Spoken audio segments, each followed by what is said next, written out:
All right, if you've spent any time at all in the Java world, you've definitely heard these two terms thrown around, POJO and JavaBean. They sound kind of similar, and honestly, the line between them can get super blurry. Well, today, we're going to make that line crystal clear. So what's the real deal here? Are we talking about a simple, flexible, plain old Java object, or is it a more structured, standardized JavaBean? And more importantly, why should you even care? Well, let me tell you, this isn't just a trivia question. Getting this right is fundamental to writing good, clean code that plays nicely with all the modern Java frameworks.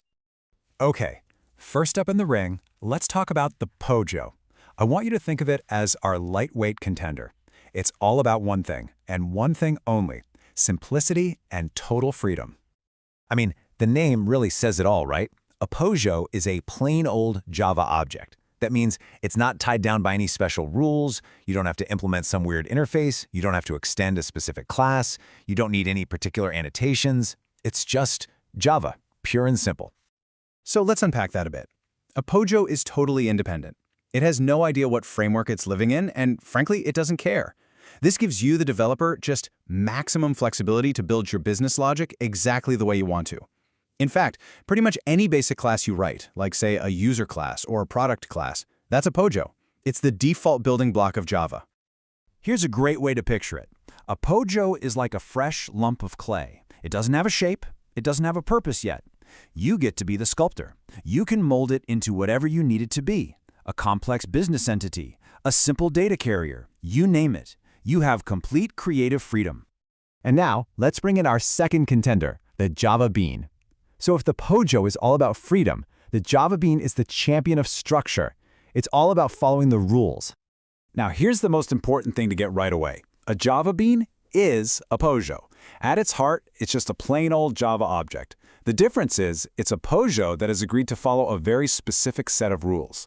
And these rules aren't just random. They were created to make these objects reusable components that other tools and systems could understand automatically.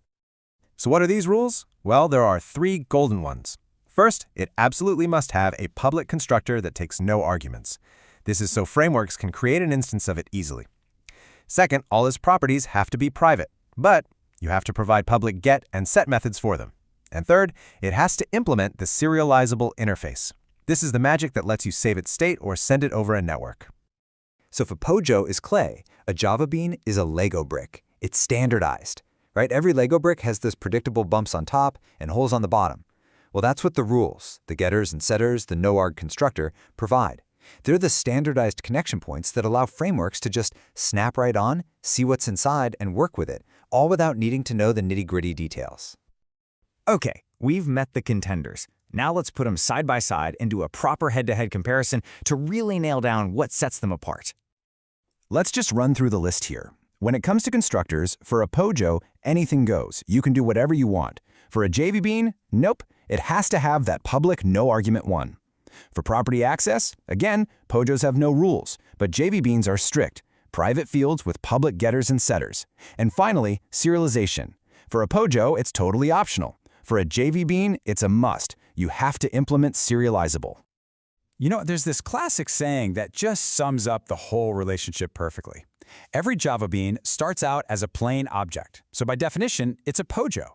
But a simple POJO only becomes a JavaBean if it goes through the trouble of following all 3 of those specific rules. It's a one-way street. So after all that, which one should you actually use? Which one is better?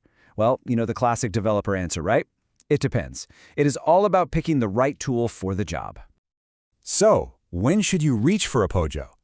Well, you're going to stick with a simple POJO whenever your main goal is flexibility. They're absolutely perfect for modeling your core business logic, you know, the heart of your application. They're also fantastic as simple data transfer objects, or DTOs, that just shuttle information between different parts of your app, where you really don't need all that JavaBean overhead. On the flip side, you're going to choose a JavaBean when you need to talk to other systems, when you need that interoperability. Frameworks like Spring and JPA, they rely heavily on these conventions to do their magic with dependency injection and persistence. UI toolkits need them to bind your data to what the user sees on screen. And remember that serializable rule? That's critical anytime you need to save an object state. Look, if you only take away one single thing from this entire explainer, please let it be this. The choice really just boils down to a simple trade-off.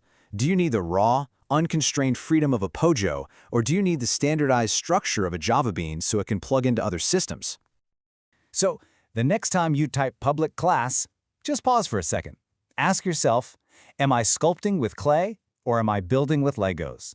Is this a free-form piece of my application's soul, or is it a standard component designed to snap into a much larger system?